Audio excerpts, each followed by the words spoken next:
Pernikahan di atas kertas.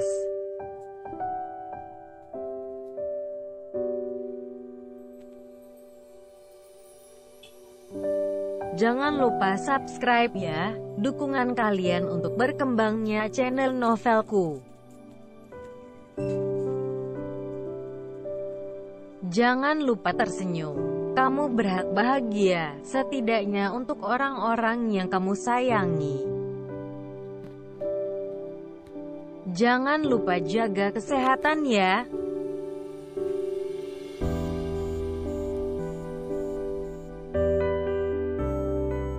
Jangan lupa subscribe ya, karena subscribe itu gratis selamanya.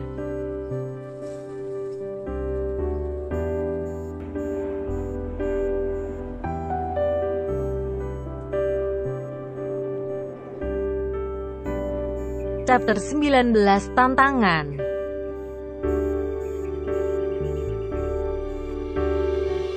Agnes menaikkan kedua alisnya. Ia begitu heran dengan sikap Senja. Sejak kapan sahabatnya itu peduli dengan tuan besar di rumah ini? Bukankah ia bisa menggeledah rumah ini kapanpun untuk bisa mencari perjanjian itu? Mencurigakan. Do you love him? What? Do you love him? Bisa kasih pertanyaan itu yang bisa aku jawab, Nes, seru Senja mulai membara.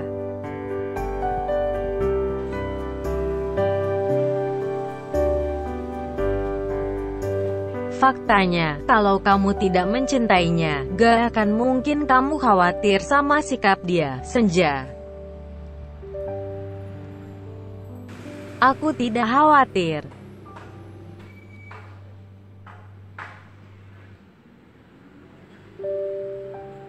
Lalu kenapa kamu bilang seperti itu? Seolah-olah kamu selalu ingin terlihat sempurna di matanya. Tanya Agnes gemas.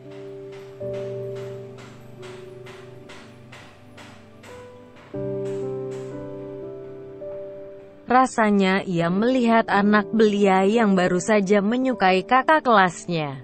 Namun, ia malu-malu mau untuk menyadari apa yang ia rasakan dalam hatinya.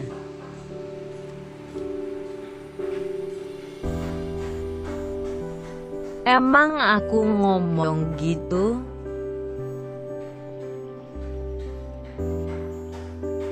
Sumpah ya, kamu aneh banget. Aku rasa pesona Fauzan juga sudah mulai merasuki dirimu, hopefully.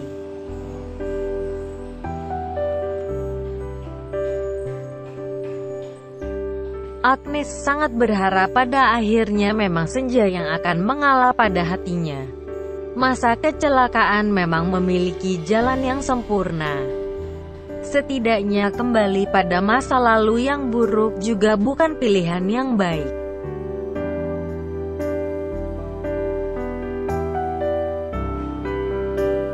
Ngaco kamu tuh. Impossible. Gak ada yang gak mungkin di dunia ini, Senja. Dia tuh, like imposter, dia akan melakukan hal apapun juga untuk mendapatkan keuntungan yang banyak buat dirinya, seru Senja menekankan setiap kata.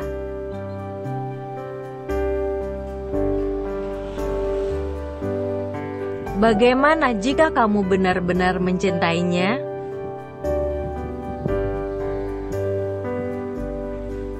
Pertanyaan Agnes sukses membuat Senja terdiam kaku. Kalimat santai yang mampu memporak-porandakan hati dan pikirannya.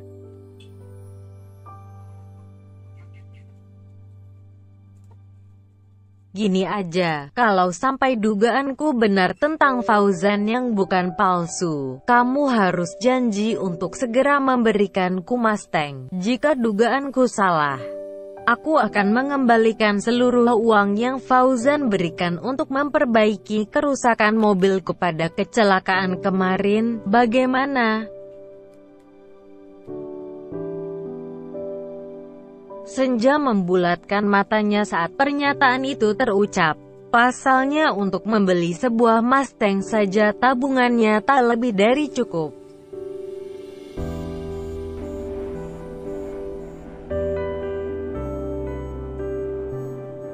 No, aku gak setuju. Uang itu milik Fauzan, bukan milikku.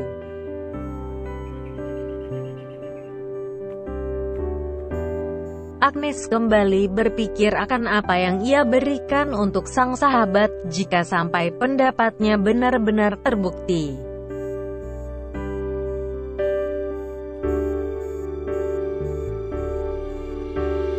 Bagaimana jika dugaanmu benar, aku akan tetap membelikanmu Mustang. Tapi jika semuanya salah, kamu harus janji padaku bahwa kamu harus jadi pacar Kang Aksa dan buat dia bertekuk lutut padamu. Beranikah? Agnes terbelanga dengan tawaran sang sahabat. Membuat seorang Kang Aksa bertekuk lutut pada dirinya yang bukan siapa-siapa? Mustahil.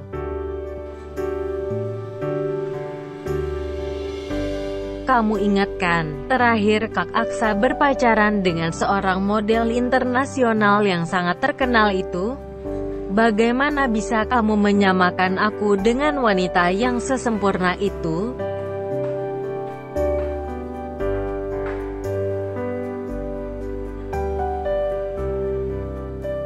Pasti bisa, gak usah lebay, kakakku itu manusia biasa, bisa dirayu kok, ucap Senja sambil tertawa dan meninggalkan Agnes yang masih terbelanga.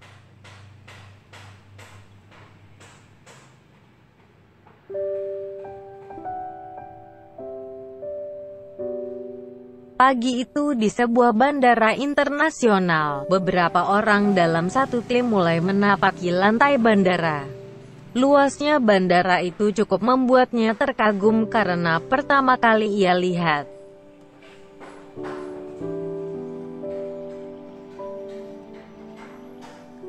Terlebih karena kedatangannya juga karena undangan dari salah satu perusahaan besar yang ada di negara itu.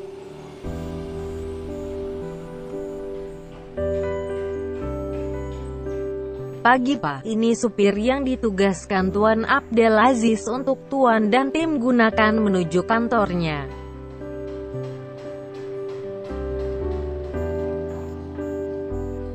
Terima kasih.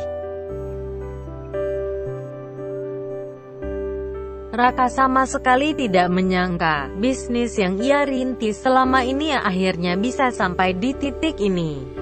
Angan-angannya untuk bisa membawa produk Indonesia yang ia kelola sebentar lagi akan mencapai dunia luar. Arya, bagaimana? Semua materi presentasi yang kita bicarakan kemarin sudah kamu lengkapi kan? Tanya Raka pada sekretarisnya.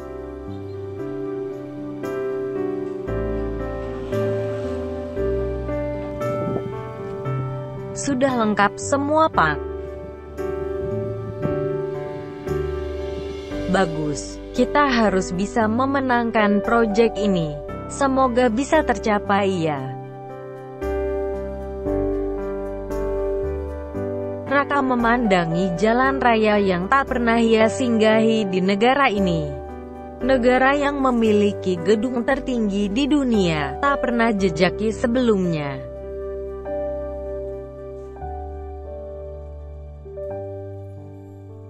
Hiruk-pikuk jalanan membuatnya menyamakan dengan ibu kota di tanah air. Ramai riuh dengan sejuta urusannya masing-masing.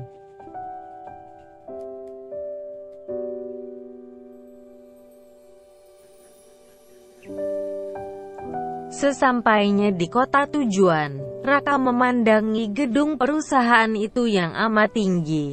Mungkin 2 kali lipat dari tinggi gedung kantornya di Jakarta.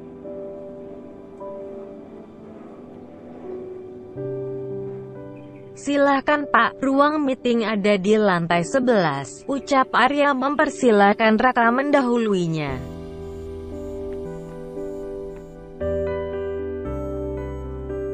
Raka melangkah menuju lift dengan penuh percaya diri. Ia sangat yakin produknya pasti akan masuk pasar di negara ini.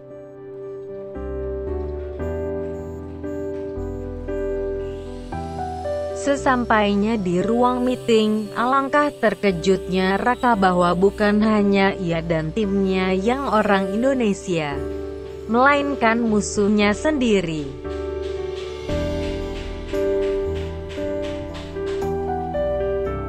"Selamat siang Tuan Raka yang terhormat." Raka membulatkan matanya saat melihat laki-laki itu berada di hadapannya. Laki-laki itu memandangi Raka seperti macan yang akan memburu anak sapi.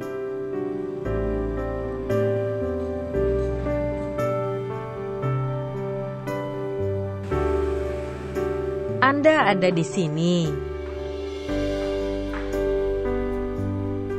"Tuan Abdelaziz adalah mitra saya yang merekomendasikan produk Anda di perusahaan ini. Saya harap kita bisa bekerja sama dengan baik."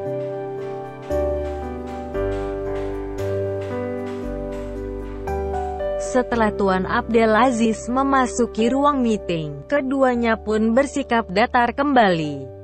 Padahal di dalam hati mereka sedang bertengkar.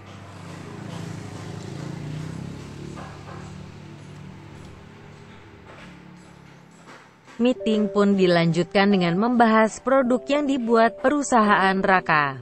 Sedangkan Fauzan memiliki rencananya sendiri untuk laki-laki di depannya itu.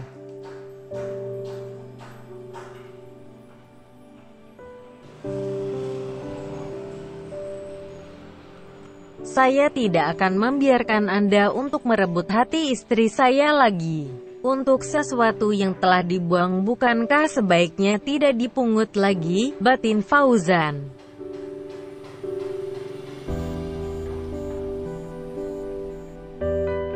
Slide demi slide Raka presentasikan dengan sangat baik. Tak ada sedikit pun hal yang mengganjal batin Fauzan untuk kerja sama bisnis itu.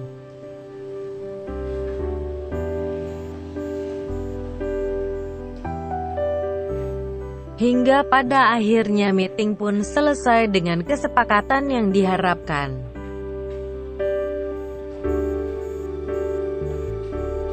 Sang tuan rumah pun memberikan kontrak kerja sama untuk diberikan kepada Raka.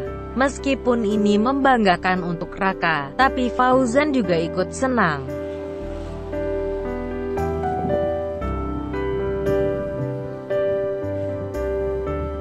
Setidaknya mimpi laki-laki itu untuk produknya go internasional akhirnya tercapai. Mimpi laki-laki yang tak pernah ia bayangkan akan melukai wanitanya sendiri.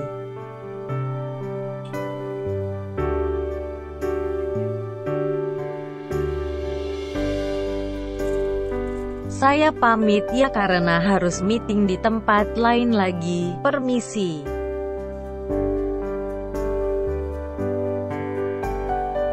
Sang tuan rumah pun melenggangkan kakinya meninggalkan beberapa tamunya.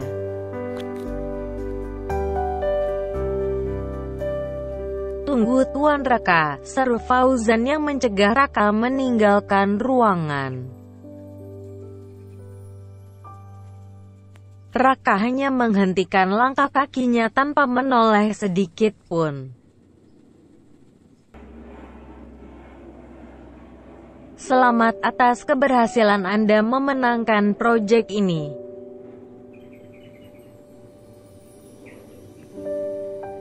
Apa Anda memanggil saya hanya untuk membusungkan dada sebagai orang yang berjasa atas pencapaian saya?"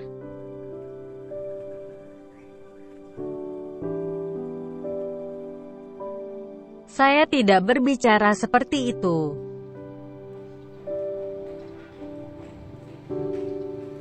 Tuan Fauzan yang terhormat, wibawa Anda sangat sempurna hingga orang lain pun tak akan ada yang tahu saat Anda merencanakan hal buruk.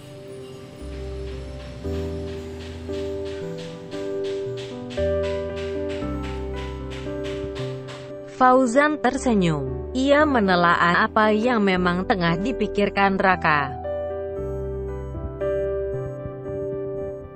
Anda jangan negatif thinking, seru Fauzan mulai emosi.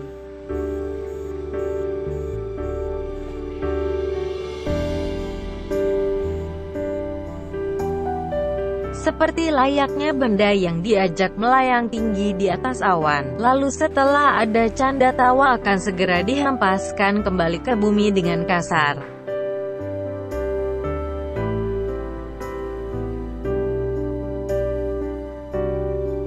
Saya tidak picik seperti Anda, seru Fauzan dengan tatapan tajam. Saya picik, bukankah itu Anda?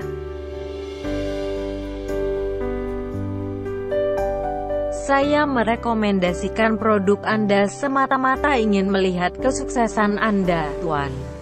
Saya tidak butuh imbalan.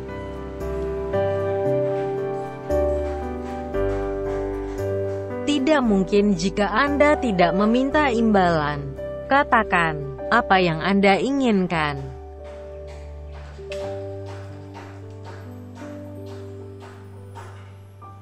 Raka pun mulai ikut terbakar emosi saat ia rasa bantuan Fauzan itu tidak tulus. Ia yakin sesuatu hal yang besar sedang ia rencanakan.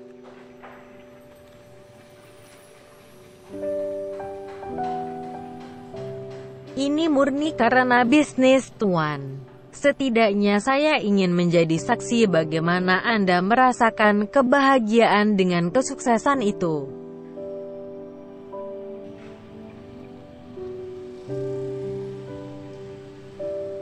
Pasti ada imbalannya. Katakan saja, seru Raka menantang.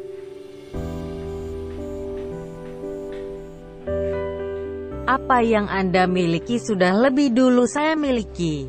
Bahkan saya memiliki banyak hal yang membahagiakan dibanding Anda, termasuk seorang istri.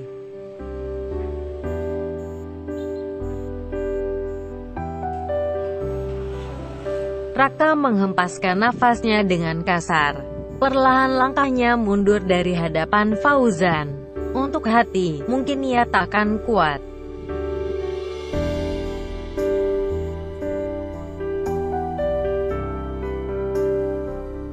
Anda tahu, memiliki seorang istri itu adalah hal yang sangat membahagiakan. Bercanda tawa, tukar pikiran bahkan bertengkar meski akhirnya harus ada yang mengalah.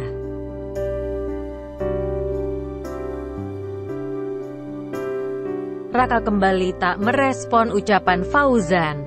Baginya cerita itu cukup disembunyikan saja, kenapa harus diproklamasikan seperti itu?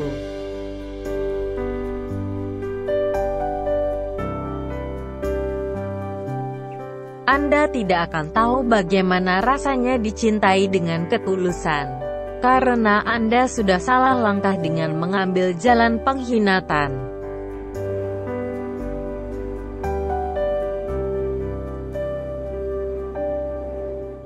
Tangan Raka mengepal kuat, baginya masa lalu biarlah berlalu.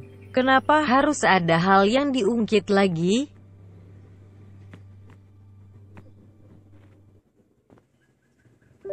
Apa tujuan Anda, Tuan Fauzan? Tanya Raka mendekati Fauzan kembali. Saya hanya ingin Anda merasakan bagaimana rasanya mencapai kesuksesan berkat usaha dan kerja keras Anda sendiri. Tentunya dengan tidak merendahkan orang lain ataupun mengorbankan hati yang tulus.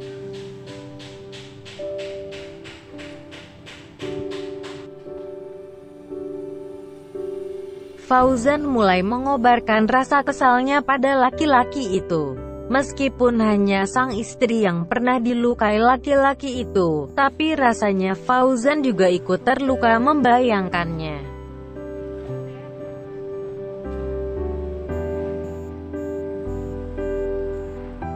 Anda tidak tahu apa-apa tentang saya. Berhenti cari tahu tentang saya dan jangan ikut campur dengan urusan pribadi saya.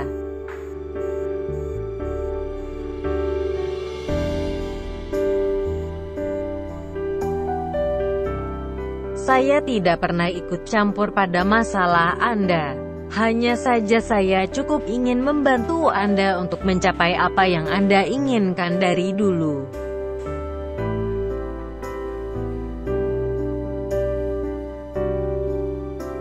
Pikiran Raka berusaha sekuat tenaga untuk memahami apa maksud dari sikap Fauzan. Membantu orang lain, terutama musuh sendiri untuk menggapai kesuksesan.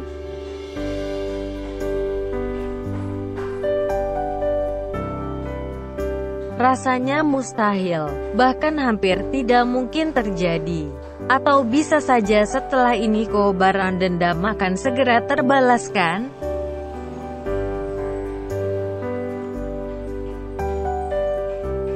Tapi untuk apa? Bukankah harusnya Fauzan bersyukur? Karena jika saja Senja tidak putus dengan Raka saat itu, wanita itu tidak akan pernah dinikahi olehnya.